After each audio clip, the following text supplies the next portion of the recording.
观众朋友，今日过好冇？喺阿明姑刘浩明翻书看福起来。很多时代进步，其实今仔职业父母越来越多诶。职业父母平常啊面对我哋工作上嘅压力，但是伊哋平常生活或照顾屋企人，或是屋企嘅生活嘅压力嘛可以睇。喺双重嘅压力底下，我哋嘅职业父母其實要慢慢嚟去學會照顧自己嘅身體。我哋今日來賓係對我哋父母健康各有研究嘅楊偉忠楊博士，我哋馬上嚟歡迎楊博士。大家好，我係楊偉忠。我目前呢是從事生物科技研究的工作。想問一下楊博士吼，你當初都想愛做我哋呢研究我哋父母嘅一種品質的一種兩位的事情咯？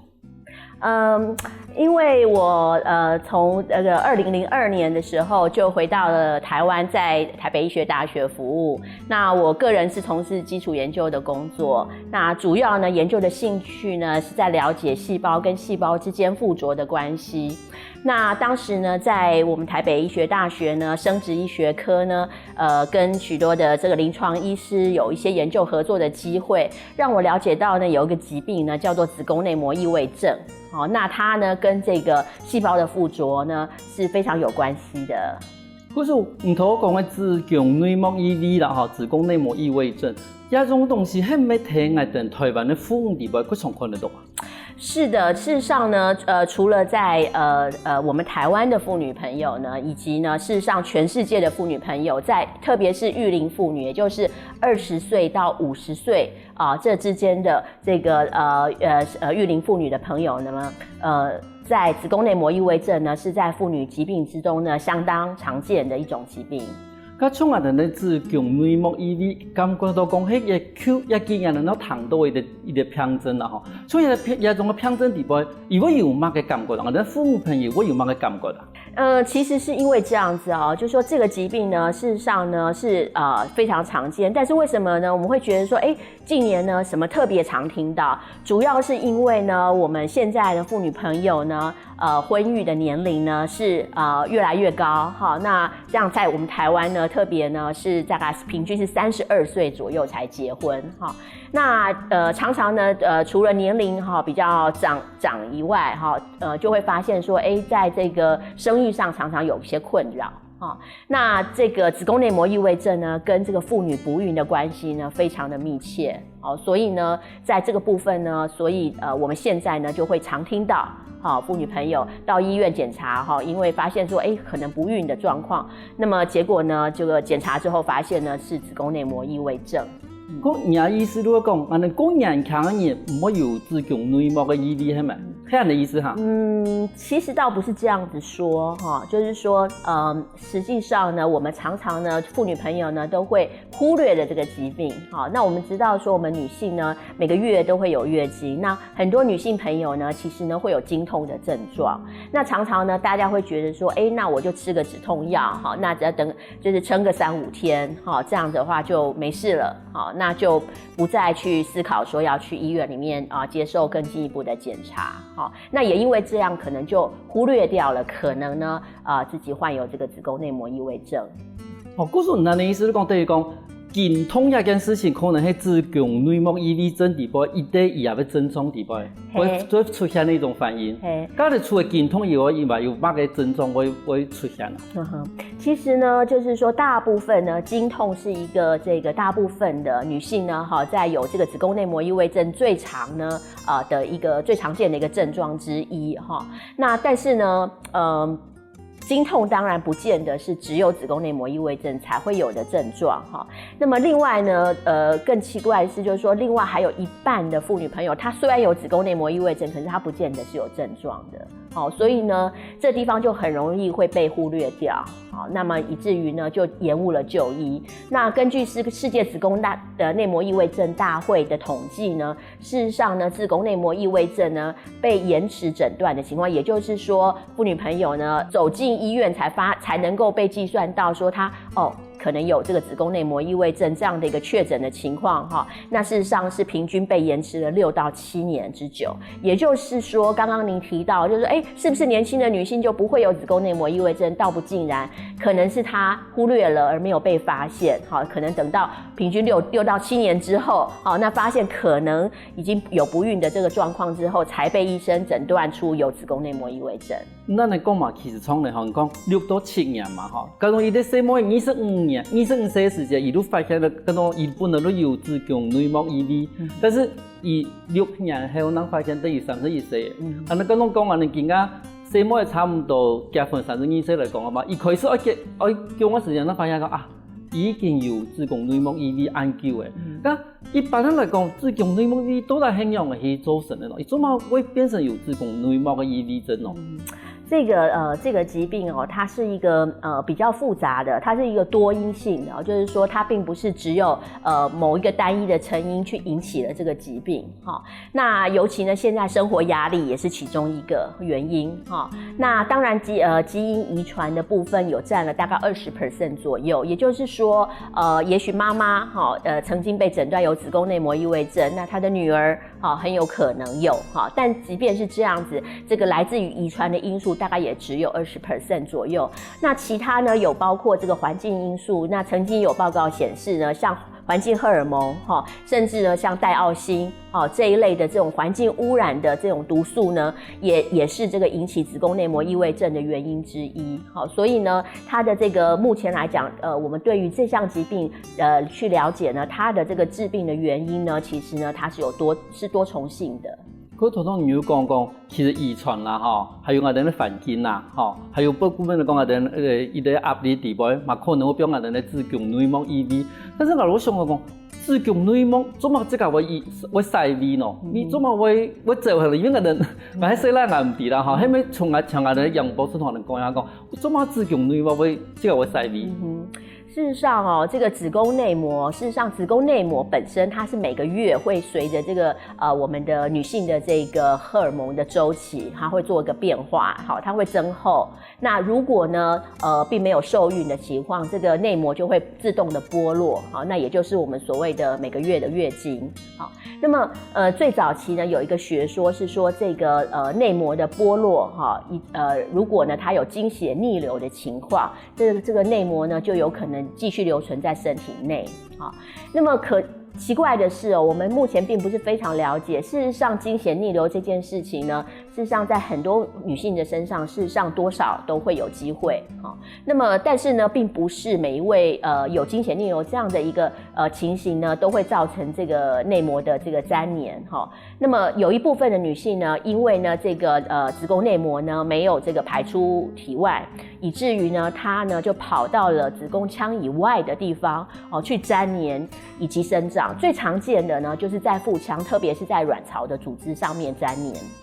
那這是一個最常見的子宮內膜異位。那也就是我們目前所稱子宮內膜異位的這樣的一個症狀，也就是內膜呢跑到子宮腔以外的地方去粘連以及生長。咁唔同講有最常見看到你講伊就講我哋那個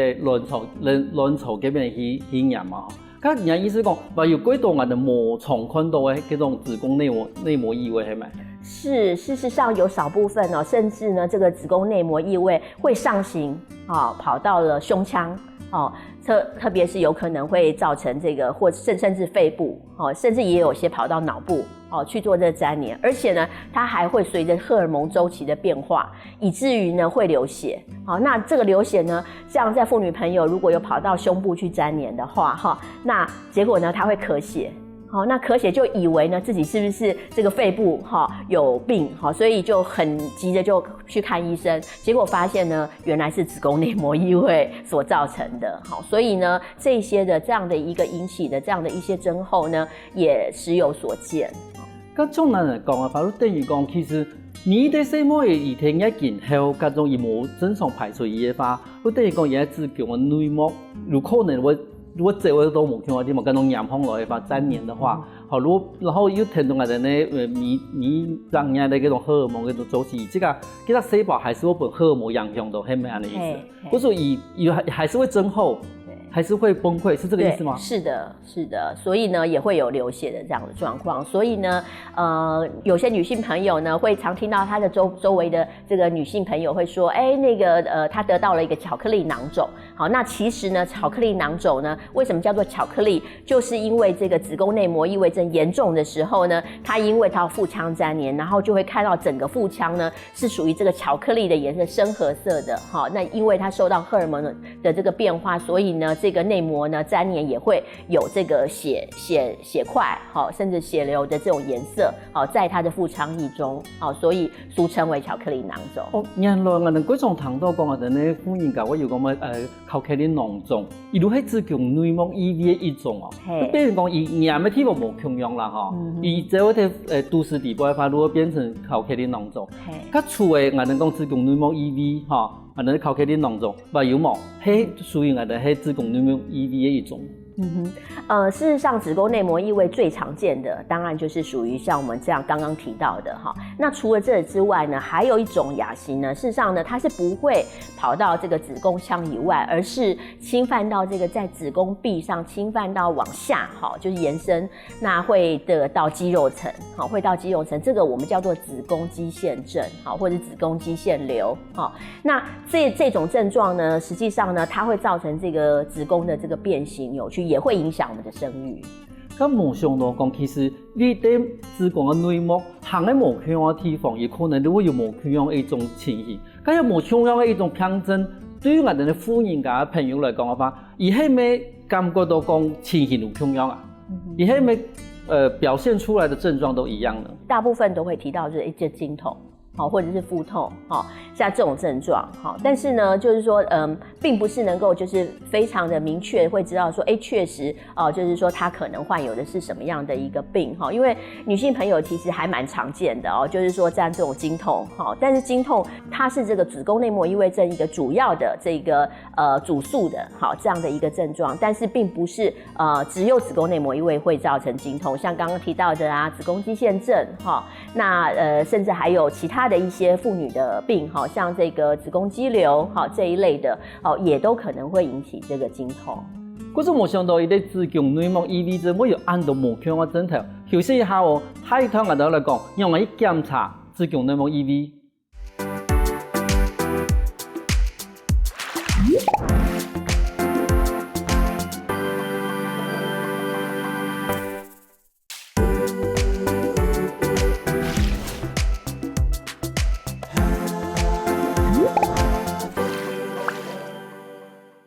歡迎過來，福起來！上檔節目我哋來賓楊博士同我哋講子宮內膜異位嘅症頭，而家我哋馬上嚟問伊講，咁子宮內膜異位要讓我去檢查咯？一般來講嘅話，子宮內膜異位要讓我去檢查咯？子宮內膜異位症哦，它現在目前呢，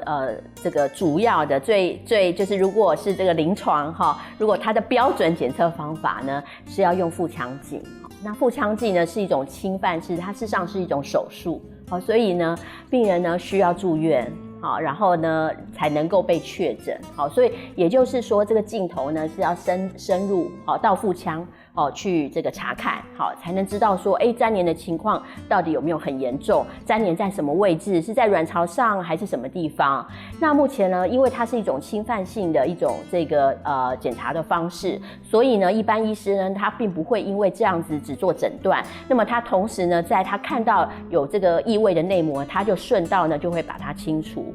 那這是目前的這個最標準的一個診斷確診的方法。剛剛我想問你講，其實講我們用嗰種情業性嘅嗰種書式來講嘅話，其實對我哋嗰度父母朋友其實有咁樣嘅改革。可是有啲睇到我們講，佢 X 光照唔出來嚇，冇得講我哋乜核磁共振 CT scan 照唔出來，照唔出來講我哋嘅子宮內膜異位嘅症頭嚇。是，那目前來講，最常見當然是超音波，因為我們台灣的這個醫療非常的方便，那麼也就是說，醫生呢，他會常常用超音波，就基本上在做检查哈。那这个超音波呢，如果它的子宫内膜如果这个囊肿呢，如果超过一定的这个大小哈，那么基本上呢，超音波是有可能可以看到的。但是呢，并不表示说这个所有地方超音波呢都会看到，因为这些异位的内膜如果跑到其他的地方那超音波如果照不到，或者是呢跟这个女性朋友的体型那么一些地方都会影响的这个超音波检查的准确度那刚刚您提到这个 CT scan 或者是一些其他更精密的那方式呢，当然现在呢就是说也有人在这个考虑要做这个。不过呢，像 CT scan 或者是核磁共振这些呢，基本上它的这种检查的方式呢，这个花费都是比较高的所以呢一般呢就是比较不会这个采取这样的一个方式。但因為從裡面頭都有講，那子宮內膜異位其實有3種嘛，有啲考起啲囊腫啦，還有子宮嘅肌腺瘤。從一3種，如用這種腹腔鏡，如看得到下。有講看不到的地方事實上，子宮內膜異位本身來講，它會受到這個剛剛提到這個就是沾黏的位置啊，或者是說這個個人的這個體型的關係而受到影響或者是說它的這個沾黏的這個或者是囊腫的大小比較不容易被看到這些那像這個子宮肌腺症，因為它就是在這個子宮腔本身裡面，所以它是比較容易被定位那麼同時呢，因為它這個往下侵犯，它是一個很大的類似這種纖維的這種肌肉瘤很大，所以有的時候它會造成這個子宮本身的這個形狀做一些改變所以呢這是比較容易在這個透過這個超音波而被檢查到的。可是變成講其他2種其實都冇辦法都按簡單一被看到啦咁從咱嚟講，我哋侵入性嘅嗰種治療，其實對我哋婦女嘅朋友嚟講，一怕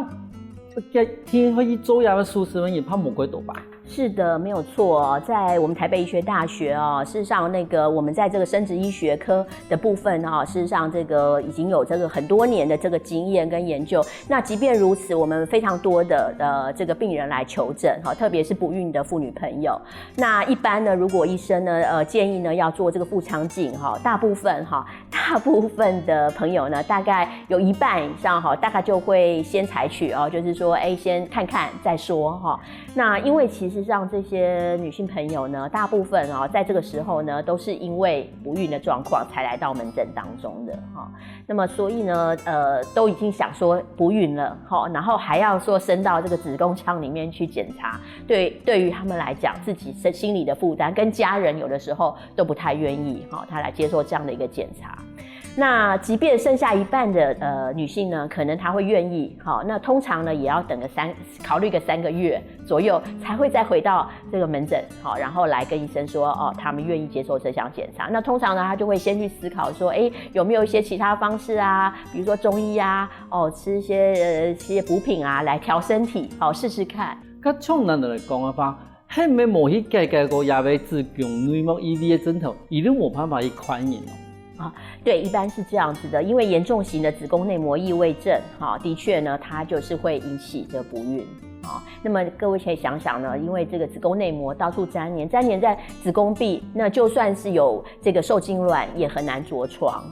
那麼同時呢，它是引起一個整個子宮腔跟腹腔一個發炎的情況在這種狀況之下呢，事實上受孕的機會是不高的。那目前的研究顯示呢，如果是嚴重型的子宮內膜異位症，自然懷孕的機會幾乎達到0再加上呢，現在又晚婚，又有年齡的關係，可能卵子呢也不夠年輕了所以呢，常常呢都必須要以人工生殖的方式，才能達到有寶寶的這樣的一個目的。咁問題係幾難呢？一方面你講檢查又按麻煩，然後唔檢查唔去治療嘅話，又冇辦法寬延，又而家我哋時代進步嘅，我哋科技按好，又個簡單的檢查方法。那這個子宮內膜異位症的確那現在來講呢，就是沒有一個比較簡單的方式那當然呢，過去呢，像在這個一般臨床醫師呢，為了就是說能夠有這個其他是不是有可能找到比腹腔鏡還要簡單一點點的方式，像比如說抽血檢查是一個最常這個可能會使用。我們平常像我們現在大家做健康檢查，對於抽血接受度是比較高那但是呢，因為現在有一個目前現在有一個這個所謂的這個血液里面的检查一个 CA125的方式来去做这个检查，但是这个 CA125其实它本身是一个卵巢癌的指标，它并不是针对子宫内膜异位症来开发的一种这个血液里面的一个生物的标记所以呢，它的检查的这个敏感度呢跟专一性呢，相对来讲呢，它是并不是这么好，大概平均大概30% 左右但是呢，因为那个没办法，没有别的选择，所以有些医师还是会把这个指标来当做参考。就等于讲先用 CA125去检查，看看有冇可能有种建议一种内视镜的方法啦除了 CA125以外，还有配那种不同的能够检测指标，某种检测方法。是，所以我们在过去的这个研究呢，跟临床上面看到了有这样的一个困难那么所以呢，我就在这个从我的这个研究的这样的一个主题出发，然后我们就去思考说，有没有可能呢，从血液里面找到其他更灵敏的这个生物标记那这个生物标记呢，可以呢有效的能够来检测子宫内膜异位症。你后来有去唔到吗？有啊，我们呢，事实上呢，我们在这个过去的研究呢，我们就从这个已经从腹腔镜确诊的这个病人呢的血液中，以及呢去比对这没有子宫内膜异位症的女性的血液来做比对，那发现呢血液里面呢有些蛋白质的确呢高度与子宫内膜异位症是相关的，而且它会随着这个严重程度呢还有不同的变化那我们其中呢就找到一个更有效的这个生物标记，所以呢我们接下来呢就去开发了找到这个利用这样的一个生物标记，以及呢去侦测这个特定的生物标记的抗体然后来开发一个检测的方法。那这个检测方法呢，可以呢有效的来这个利用这个抽血的方式呢，我们就可以检测是否呢目前这个子宫内膜异位症在这位女性朋友的体内究竟它发生的是比较现在目前还好还是说它已经到了很严重的地步那这样的一个有效的一个生物指标。可是变成讲用除血都提供人的子宫内膜异位症，睇人的妇人家身上地步，而下面有变洋葱咁也要除血要除几多吗？不用像这样子的一个抽血的这样的一个，一般来讲我们大概不需要大概3到5 cc 但是我们内部会经过这个要先把这个血球给分离出来，所以我们只取血浆的部分或者是血清的部分来做这个检测。糖肪了其实唔係講佢哋幾難嘅一啲檢測啦咁你做下檢測以前有乜個要注意嘅嘛？譬如講唔可以吃東西啦，冇得講唔可以生養嘅東西，有安嘅禁忌。目前來講，這個指標事實上它還好，並沒有特別需要這個要求說一定要這個禁食或者什麼樣才能夠檢測。檢查，譬如我今日做檢查那就可以點嚟嘅結果。一般來講，其實我們的檢測方法這樣的一個檢測的流程，事實上還蠻快的。如果把這個血液的檢體送到我們的實驗室裡面呢，那我們事實上大概2個半到3個鐘頭左右，我們就可以做完了。只不過呢，因為目前來講，各位都知道嘛，我們在這個台灣我們在這個每天這個門診這個病人非常的多那麼所以呢，事實上還有這個包括這個檢體的收送這個部分，按照就是一般目前的流程來講，大概就是1個禮拜之後，那醫生會要求說您再回來看報告。就等於講，下禮拜門診的時間來看報告的意思啦。就可以了。其實你嘛算規格嘅呀，至少等，比如講可能排啲檢查啦，冇放棄到幾多。咁從等人家嘅意思都講，等人家嘅門診上面都已經使用嘅，也要試驗嘅係咪？也要測試嘅。是，那現在目前來講呢，我們這項檢測呢，在過去的3年當中，在台北醫學大學的生殖醫學中心呢，我們已經做了超過600例的檢測那這600例呢，我們是經過這個正式的臨床試驗，然後來這個女性朋友呢，願意直接參加我們這樣的一個檢測，提供我們這樣的檢體，那我們做出了這個數據。那的確呢，我們數據的結果顯示呢，我們這個新的這個生物指標呢，相較於過去我們所說的這個 CA125它是更為靈敏。那它無論是靈敏度跟這個專一性呢，都可以達到這個90% 以上所以呢，它被誤診的這個機會呢，事實上是相對來講是低了很多。其實冇簡單的對你檢查不會按難變成按簡單。我哋子宮內膜異位嘅檢查都變成一個幾簡單的事情咧。休息一下等下我哋咪講到子宮內膜異位嘅事情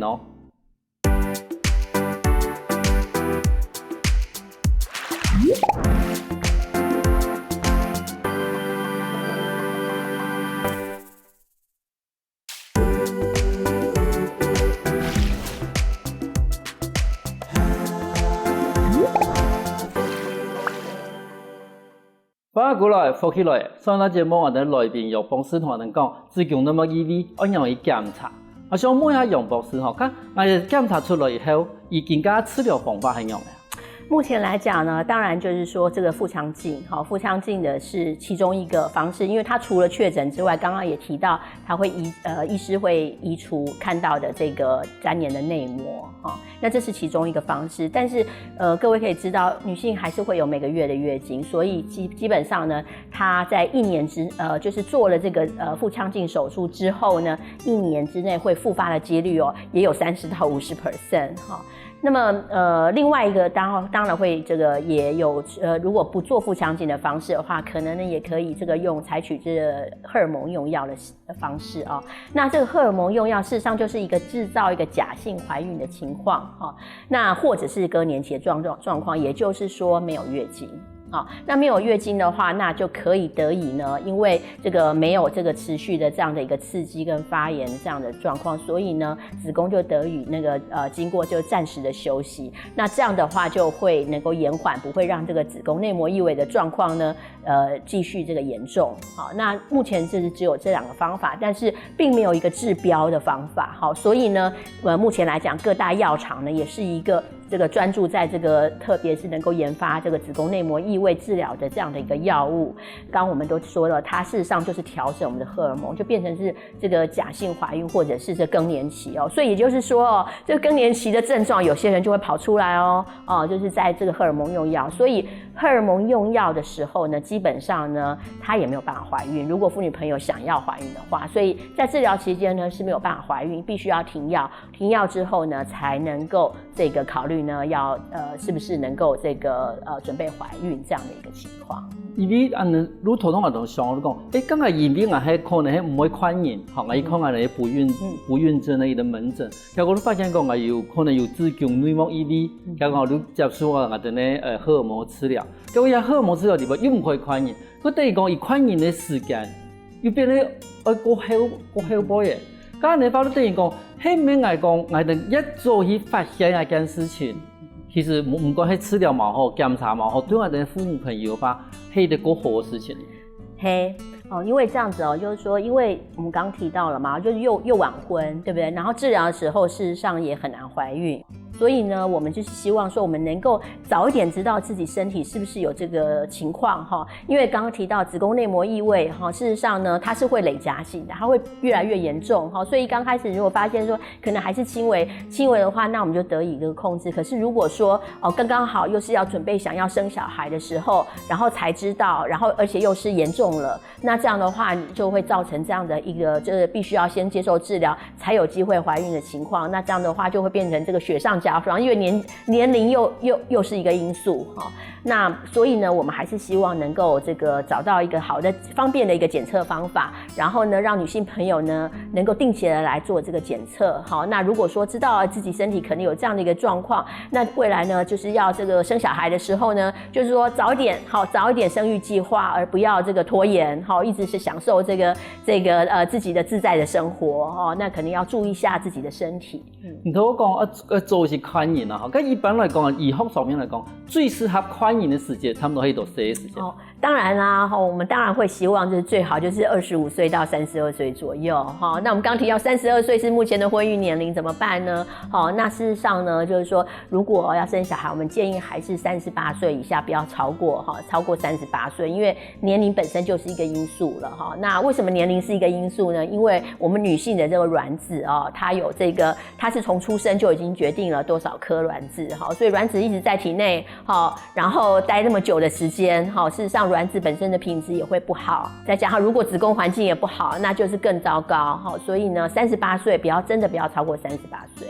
咁伊頭都講到健康我會建議講，唔係咪有乜嘅想法，我都建議我哋觀眾朋友講，差唔多細妹我哋五線嘅朋友，一到歲都可以開始去做呢個檢查，因為其實檢查可能咯，驗血其實幾簡單的一件事情嘛，咁差唔多一到歲都開始想做呢個檢查。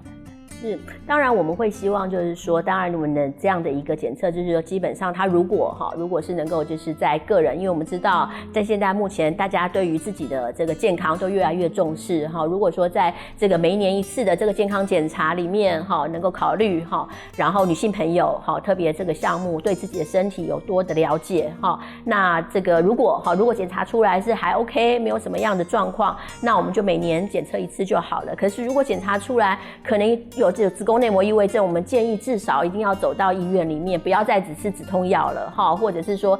想说自己这个忍就解决了，因为像这样的一个症状，其实呢子宫内膜异位症呢，其中呢有一部分的病人是有可能会发展变成这个癌症的，好，所以这也要非常非常的注意。所以我们建议呢，如果检测出来的确有这个样的一个症状，第一个呢，我们希望能够早一点能够跟医生做讨论，找到一个比较适合自己的方式来这个不要让这个症状加剧。那么当然呢，如果有生育的计划，我们尽量呢希望能够提早有这个生育的计划，无论是自然怀孕或者是必须要走入人工生殖，那也不要再拖了。嗰時攏某個事情，其實如果做去檢查，嗰做去計劃係過好啦。但是我相信看到人家那觀眾朋友一定會遇到問題講。有沒有健保？健保有沒有給付？对，这很重要尤其是像我们台湾在这个医疗的这个本身的医疗水准就非常的高而且呢，我们这个保险是一个这个全民都有的那我们当然非常希望这项检测未来呢可能走到这个健保那目前我们正在努力当中，因为我们需要更多的这个资料就更多的案例来证明我们这项新的检测呢，的确呢它有相当的意义。那这样子的话，通常我们还是要经过一定的法规然后这样的一个数据来证实这是我们目前努力的方向。那我们当然希望我们能够夹会越来越多我们台湾女性朋友甚至呢我们可以走出去。那我们也希望我们这项检测呢能够发挥是我们在台湾的研发的成果呢能够带到全世界。嗰時變成講，其實當然係希望講，希望人哋健保可以給付，當然最好啦。但天然問題如他嘅人講，也係唔係台北醫學大學嘅附屬醫院都可以檢查到，佢哋醫院就可以嗎？我們當然不會這樣子我們就是希望說能夠目前呢，我們正在這個北中南台灣北中南的各個區域能夠找到這個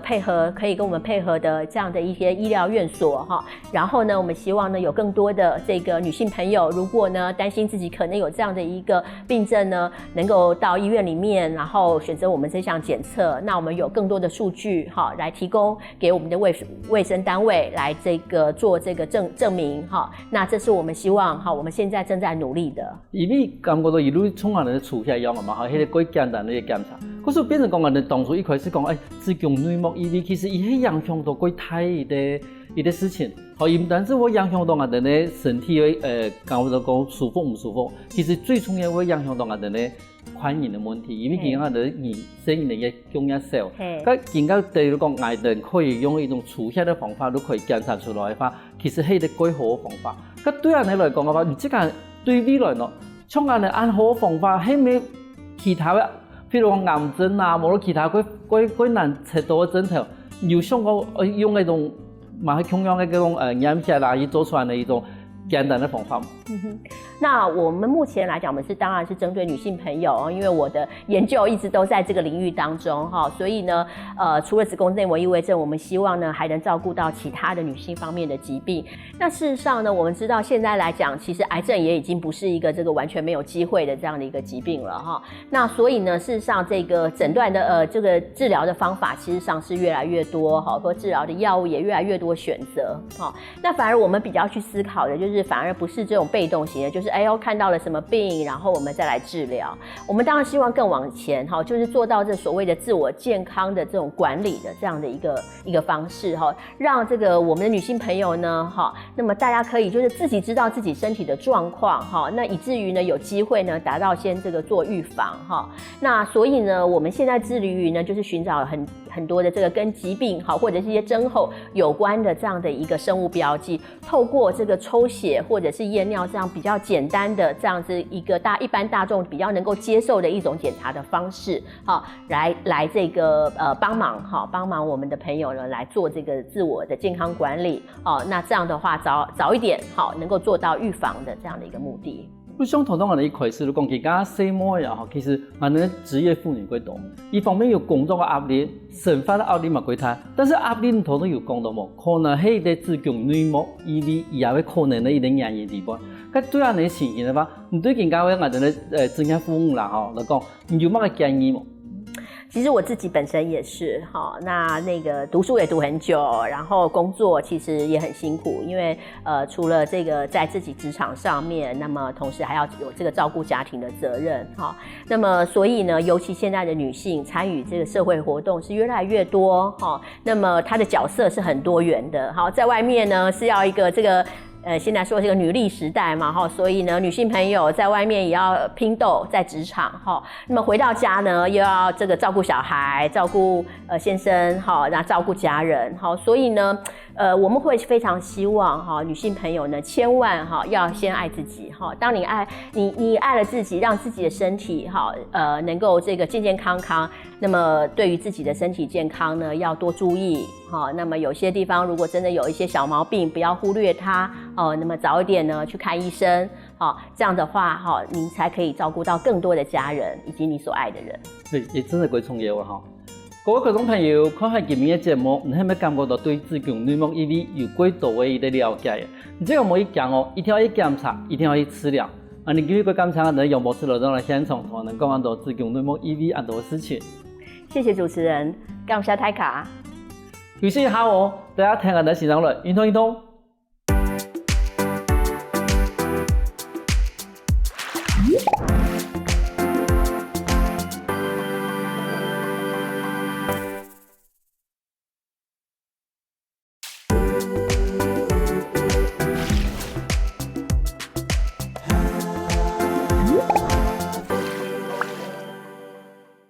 觀眾朋友大家好，又來到好好運動嘅時間呢，我係王振祥，來自屏東縣長治鄉刺激導演養生協會。另外一篇呢係鄭先生，一篇呢蔡先生。今日呢同觀眾朋友介紹講法呢係脫生活藥，脫生活藥係我哋應用呢，托對我哋呢藥嘅，幫我哋呢藥嘅發放起來比較練。比如有種嘅人講藥嘅有筋骨嚇，所以我哋呢藥嘅都係標上嚟。而家觀眾朋友哋呢講呢，咁樣企業都以剪頭斷髮，企業到剪頭髮嘅時間體量呢，我哋呢松樹呢係搓手嚟，搓手嚟過後呢，標嘅我哋呢藥嘅行，咁我哋呢藥嘅呢比裝手嚟，利用我哋呢舒適嘅熱土。來做運受我哋呢藥嘅，過來我哋呢睇，我哋一做嘅時間，我哋呢夾下夾啦下，標上嚟嘅時間呢，我哋呢坐嗰種坐凳呢，咁樣安尼坐下去，對我哋呢面中一骨先攪好起來，攪好嚟過後呢，我哋呢肚子向前面呢，過來我哋呢藥嘅送出去。藥會送出去過後，我哋呢鏡頭向後背，同我鏡頭向後背係幫我哋呢向前打開來，也係講我哋呢用脫生活藥哈。過來我哋鏡頭標上來，我哋呢藥會標上來，都是標上來，講我哋呢卡拉下標上來，所以標上來係幫我哋呢企嘅時間過穩。有人我講剛我企安呢，我思維冇錯下去，變嚟我安呢，安尼下去呢，安尼出去呢，我思維冇叫，睇啲我那隻嘢唔對嘅，我藥嘅唔對嘅哈，藥嘅唔對係我執到藥骨嘅，我藥骨執到變嚟我藥骨都會坐骨神經到，我藥嘅都會唔爽快，要注意嘅地方哈。過來我哋睇啲，我哋呢企啦下。我哋呢腳有標上嘛，標上嚟講，我哋安尼坐，等你咁樣坐下嘅時間，我哋呢重新嘅重量嗰樣嘅腳站，唔怕，我哋可以思维米交放以来嘅时节，我脚盘伫嘅行，有可能我都市呢已经缩放咧，向前面顶出，荡出去，出去过后我摇嘅甲送出去，过来系我向前送出去，我肩头表送咧，第三下咧系我嘅下嘴岩表嘅大行去，停留一下，停留咧都帮我哋嚟讲摇骨一种嘅舒缓，帮我哋咧前面。一种嘅延长出去，过来我哋咧下嘴岩树，下嘴岩树，讲我哋咧向前表送，讲我哋咧徛啦下表送，表送过来我有起向咧，我对头拿当方绑上去，也系我哋咧脱身活跃。过来我哋注意时间，我正面注意时间咧，正面注意时间，我注意时间，唔系注意哪，注意我前面那个吼。我会做一个示范讲啊，我做的时节，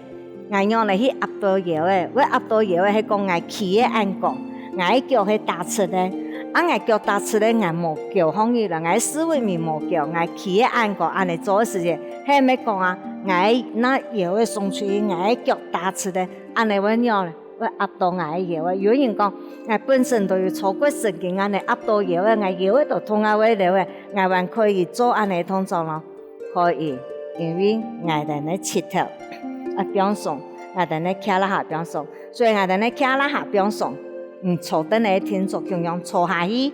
坐下嗰啲咧我哋咧數錯時候，送頓跌頓我哋咧搖嘅，跌頓我哋咧搖嘅，我顧下去嘅時節，我對我嘅思維面交放起來，我都是送出去，搖嘅送出去。我向前送出去，我肩頭表送，我嚟我下嘴岩，好表送嚟向大行，我嚟我下嘴岩數，我向前，好嘅，唔可能我打出嚟本做本嚟看就講啊，我示範安尼都講我眼神嘅流線用嚟去狀況嚟，啊唔可以安尼企安出，第一點唔企安出，第二我哋咧切頭，我哋也企啦下。我腰骨，我腰骨安尼，我都壓到我腰骨神經咧，所以安尼做唔得吼，所以要注意一下，注意一下也個動作吼，也係我正面咧示範俾大家人看咧。個咧，通常咧我更加做咧連續動作講啊，我按樣嚟去連續做安尼正面咧動作俾大家人看。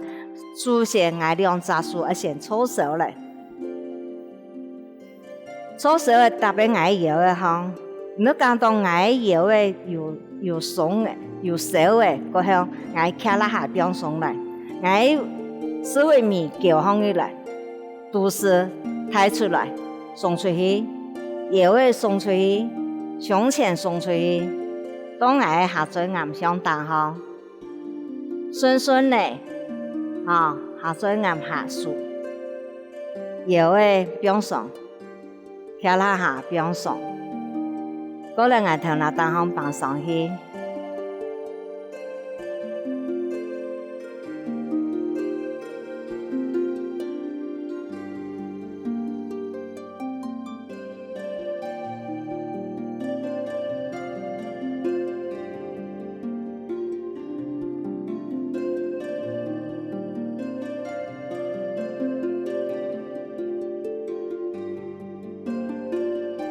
以上呢係脫身活躍祈禱嘅動作，接下來呢我哋要坐到嘅動作，觀眾朋友準備一張凳嚟聽到我哋嚟做。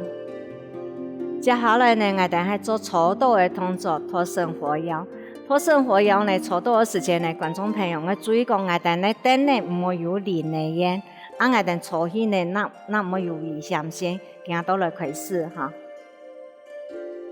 首先呢，我哋坐到嘅時間，強調我哋等你坐1/2，冇1/3哈。坐嘅時間呢，我哋強調兩隻手來先搓手嚟。搓手嘅過後呢，表嘅我哋呢搖嘅行，搖嘅我哋眼神冇單出18千下嚟。運手過後呢，第一我哋搓到嘅時間，注意呢，我哋搓嘅時間唔係搓一貼後背。我哋安尼上出來時間，咁我哋呢樣嘅思維，樣嘅地方，而冇發通，你唔要发通就讲，我都是停出的时间啊，我 keep 起，我起头跳出来时间，我思维咪求一下，求对前面来，我向前呢，啊，不用上来，啊，先做一个，我哋呢都是有法度。状态起头跳出来的时间，对状态，在表送的时间，我哋起头跳出来的时间，利用我哋起头跳出来的时间，去按摩我哋呢腰啊，我哋两只手伫腰的方，我刚刚当我按呢，我手表的腰的方的时间，腰的方计有鼓方起来嘛，迄起头有送的当腰的个，后背的腰的，个只会鼓包包，你摸我边的讲安尼。我属下嘢，我腰嘅很强要压在去，安尼边咧讲，我都是睇出来嘅。我腰也就伊係迄個換出去做一個，我腰嘅循環嘅力量吼，安尼嘅按摩我哋嘅腎臟，我哋嘅腎臟佢重要，因為我哋嘅腎臟係幫我哋排尿嘅地方，我哋排尿有順冇順都看我哋嘅腎臟嘅個人講嘅細胞吼，我哋跑囊都會過健康。所以做的時間都嘅，過來呢，我做的時間我喺前面，我用嚟都是為咪叫方嚟調哪上後背用嚟，第一點，我哋先起頭呢，先調出來的時間，我天天呢，都是睇出來，腰會送出來，我向前送出來，我肩頭表送來，肩頭表送來時間，我數節，天天嚟向後背。我嚟下周啊，數上去呢，過來我下周啊，天天嚟表上嚟，我肩頭表上嚟，我胸前表上嚟，腰嘅表上嚟，做一個講啊，我表上嘅時間，我兩個數據我表下來，本我腰嘅一隻嘢呢，比鼓方起來，個再過來我。起頭呢，我跳方嚟時，我吸方嚟時，我都是腿裝出來，狀態，腰嘅狀態。前兩個唔吸嘅時唔狀態裝喺到哪？裝喺到胸前狀態嘅，我兩隻手表上來，頭拿向大方。利用我哋吸氣嘅時間，狀態我哋嘅眼神，我哋嘅細胞不易講好，從埋那嗰度嘅氧氣，我哋下載元素同氣條壓縮出來。利用我哋做安尼動作，我哋嘅吸氣同調出來氣條，對加強我哋嘅眼神調氣嘅長度。所以做嘅時間，我注意講啊，我哋做嘅時間嘅動作嘅時間。慢慢的、順順的吸氣，順順的調氣。